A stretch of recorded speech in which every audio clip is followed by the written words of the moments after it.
بسم الله الرحمن الرحيم الحمد لله الذي هدانا إلى صراط مستقيم الصلاة والسلام على سيد الأنبياء والمرسلين أما بعد فأعوذ بالله من الشيطان الرجيم بسم الله الرحمن الرحيم اهدنا الصراط المستقيم صدق الله العظيم الصلاة والسلام عليك يا سيدي يا رسول الله وعلى آلك وأصحابك يا خاتم المعصومين. اللہ تعالی جل جلالہ کی حمد اور رحمت کائنات صلی اللہ علیہ وسلم کی بارگاہ میں ہدیہ درود و سلام عرض کرنے کے بعد، ایک دور تھا کہ جب میں علماء دیوبندیہ وہابیہ کے پاس پڑھا کرتا تھا اور میرے عقائد و نظریات انہی والے ہو چکے تھے اور میرے اندر ایک قسم کی بہت شدت آ چکی تھی جس کو میں بیان بھی نہیں کر سکتا، اور میرے گھر والے اور میرے خاندان کے لوگ اور میرے گاؤں کے لوگ اس چیز پر گواہ ہیں، اور میرے ساتھ جو طالب علم پڑھتے تھے وہ بھی اس چیز پر گواہ ہیں. اور میں جب پڑھتا تھا تو جب گھر میں آتا تو بہت ساری پریشانیوں کا سامنا کرنا پڑتا تھا، کیونکہ پورے خاندان والے اہل سنت حنفی بریلوی سے تعلق رکھتے تھے، اور جب میں گھر میں آتا تو لازمی بات ہے کفر اور شرک کے فتوے لگاتا تھا، تو گھر والے بھی ایک قسم کے پریشان تھے. تو مختلف علماء دیوبند کے مدارس میں پڑھتا تھا. پھر جو بھی سنی بریلوی عالم میرے سامنے آتا تو اس کے پاس اتنے دلائل نہ ہوتے، کیونکہ ہر ایک کا کام ہوتا ہے اپنا اپنا. ہر مدرس مناظر نہیں ہوتا اور ہر مناظر مدرس نہیں ہوتا، تو اس لحاظ سے جو میرے شکوک و شبہات تھے ان کے پاس جواب ان کے نہیں ہوتے تھے. ہوا ایسے کہ مفتی اعظم کنز العلماء مفکر اسلام ڈاکٹر محمد اشرف آصف جلالی صاحب حافظ اللہ تعالی، ان کا میں نے ایک بیان سنا عقیدہ توحید سیمینار. تو جو میرے اشکالات تھے، ہم کہا کرتے تھے جب دیوبندیہ وہابیہ کے پاس پڑھتے تھے کہ یا اللہ مدد باقی سب شرک و بدعت، یہ ہمارا نعرہ ہوا کرتا تھا. تو مفتی اعظم ڈاکٹر محمد اشرف آصف جلالی صاحب حافظ اللہ تعالی ایاک نعبد و ایاک نستعین کی تفسیر بیان کر رہے تھے، اور عقیدہ توحید سیمینار کے اندر جب انہوں نے ایاک نعبد و ایاک نستعین کی تفسیر بیان کی، اور مجھے اچھی طرح یاد ہے تفسیر عزیزی کا آپ نے حوالہ دیا تھا، تو استعانت کے لحاظ سے جب آپ نے حوالہ دیا تفسیر عزیزی کا، یہ تو مجھے ایک حوالہ یاد ہے، باقی بہت سارے میرے پاس لکھے ہوئے ہیں جو ڈاکٹر صاحب نے حوالے دیے تھے. تو اس سے استعانت کا مسئلہ حل ہو گیا تھا. میں نے کہا کہ یہ جو ہم کہتے ہیں کہ یا اللہ مدد باقی سب شرک و بدعت، میں نے کہا یہ تو غلط کہتے ہیں،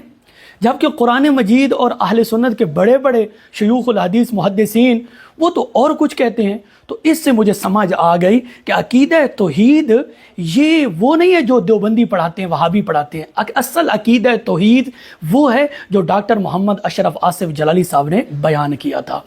اس سے پھر مجھے یقین کامل ہو گیا کہ یہ بندہ میرے سارے اشکالات دور کر سکتے ہیں. تو پھر میں وہاں سے ڈی اے خان سے چلا لاہور آیا، ڈاکٹر محمد اشرف آصف جلالی صاحب کے پاس ساری باتیں ان کے سامنے رکھی، اور انہوں نے سارے اشکالات وہ دور کر دیے تھے. پھر وہ ساری کتب جو مشہور و معروف تھیں عقائد کے لحاظ سے میں نے پشاور سے منگوائیں،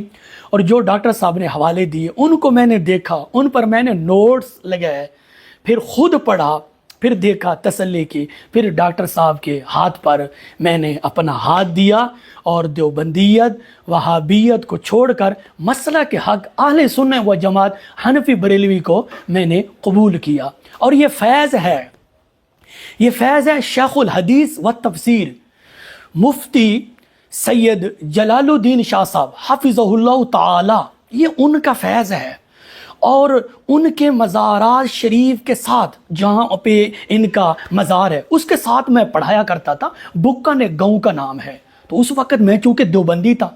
تو 2-3 دفعہ وہاں میری حاضری ہوئی تھی، لیکن اس وقت چونکہ ظاہری اور باطنی لحاظ سے میں دیوبندی تھا. لیکن کسی مجبوری کے تحت وہاں میں چلا گیا تھا۔ جب میں اس مزار پر پہنچا، یہ حلفاً میں سارا یہ بیان ریکارڈ کرا رہا ہوں، اور پہلے بھی یہ میں ریکارڈ کروا چکا ہوں، اور بہت سارے دیوبندی وہابی مولویوں کو اس سے تکلیف ہوئی، تو اگر حق بات سے ان کو تکلیف ہوتی ہے تو یہ تکلیف تو ہم بار بار دیتے رہیں گے۔ تو جب وہاں میں پہنچا،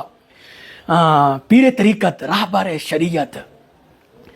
پیر سید جلال الدین شاہ صاحب حافظہ اللہ تعالی رحمتاً واسعہ، اللہ تعالیٰ ان کے مزارات پر رحمتوں کے نزول نازل اور ان کے در سے اللہ تعالیٰ مجھے خیرات عطا فرمائے۔ تو میرے دل نے اس وقت یہ تسلیم کر لیا تھا کہ یہ آدمی فقیر ہے، یہ بندہ اللہ والا ہے، یہ اللہ کا ولی ہے، جبکہ میں تھا بھی دیوبندی، لیکن میرا یہ دل تسلیم کر گیا تھا۔ تو اس دن سے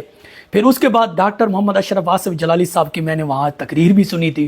تو وہ بھی تقریر بہت حیران کن تھی۔ میں نے کہا یہ عالم بہت قیمتی عالم ہے، بہت بڑا عالم ہے، جو بالکل نعرہ لگانے کا بھی ٹائم نہیں دے رہا اور بولی جا رہا ہے اور بولی جا رہا ہے، قرآن مجید، احادیث طیبہ، حوالے پر حوالہ، حوالے پر حوالہ۔ میں نے کہا یہ بہت بڑا عالم ہے۔ تو مفتی اعظم ڈاکٹر محمد اشرف آصف جلالی صاحب موجودہ دور کے وہ عالم ربانی ہیں،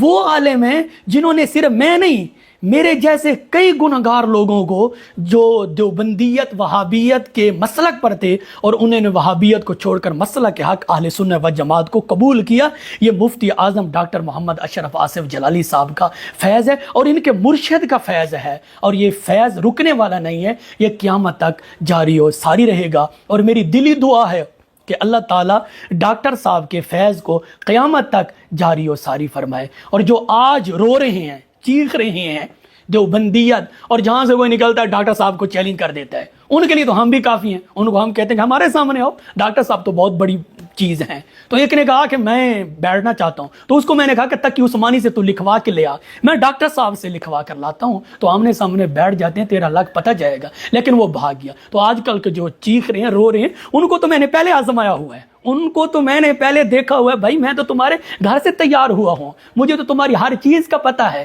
مجھے پتہ ہے تمہارے عقیدے کا، نظریے کا، سوچ کا، فکر کا، ہر چیز کا مجھے پتہ ہے، تو تم کو چھپنے والے نہیں ہو۔ تو اس لیے ان کو تکلیف ہوتی ہے، تو اگر حق بات سے ان کو تکلیف ہوتی ہے تو یہ تکلیف ہم بار بار دیتے رہیں گے۔ اللہ تعالیٰ کی بارگاہ میں دعا ہے رب ذوالجلال مجھے مسئلہ کے حق اہل سنت و جماعت حنفی بریلوی پر استقامت عطا فرمائے، آمین یا رب العالمین۔